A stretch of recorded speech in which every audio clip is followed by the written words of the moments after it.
श्रीमद् भागवत मोक्ष देने वाली कथा है। आइए सुनते हैं इस प्रकार दुराचारी धुंधकारी को प्रेत योनि से मुक्ति मिली। तुंगभद्रा नदी के तट पर नरोत्तम नगर में एक ब्राह्मण विद्वान रहता था। उस ब्राह्मण का नाम आत्मदेव तथा धुंधली नाम की उसकी दुष्ट प्रवृत्ति की स्त्री रहती थी। संतान नहीं होने के कारण धुंधली सदैव आत्मदेव से क्लेश करती रहती थी।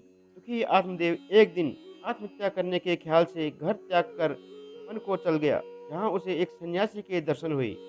सन्यासी के पूछने पर आत्मदेव ने कहा, हे प्रभु, मेरी कोई संतान नहीं है, तो मुझे समाज तथा अपनी पत्नी से भी मानित होना पड़ता है। अतः हमें कृपा करके कोई ऐसा उपाय बताइए जिससे संतान हो और मेरा दुख दूर हो।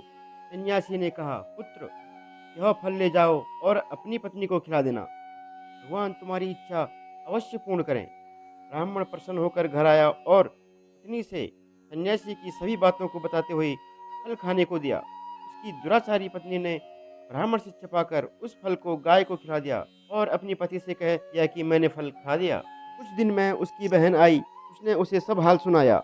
वह कहने लगी कि मेरे जो पुत्र होगा मैं तुम्हें दे दूंगी। कुछ दिन बाद उसकी बहन के घर में पुत्र उत्पन्न हुआ और वह उसने धुंधली को दे दिया। धुंधली ने अपने पति से कहा कि मेरा पुत्र उत्पन्न हुआ है। वह सुन आत्मदेव प्रसन्न हुआ। उसकी पत्नी कहने लगी, हमें दूध की कमी है और मेरी बहन का पुत्र मर चुका है, इसे बुला लें, वह दूध पिलाकर इसका पालन पोषण करेगी। इस बात पर ब्राह्मण ने अपनी शाली को बुला लिया और उसके पुत्र धुंधकारी का पालन पोषण करने लगी। और उसके 3 महीने बाद आत्मदेव की गाय ने भी एक बालक को जन्म दिया, जो पूर्णतः मनुष्य के समान था। उस बालक के केवल कान ही गाय के समान थे, इसलिए आत्मदेव ने उसका नाम गोकर्ण रखा। दोनों बालक धीरे धीरे बड़े होने लगे।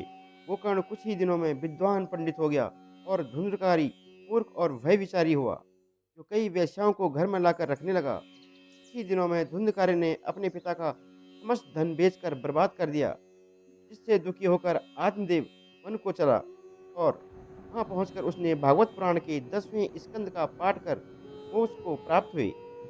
और इधर वेश्याओं ने धुंधकारी की एक रात को हत्या कर समस्त धन को लेकर भाग गई। मरने के बाद धुंधकारी प्रेत हो गया। एक दिन वह गोकर्ण को आवाज देकर कहने लगा कि मैं तुम्हारा भाई धुंधकारी बोल रहा हूँ।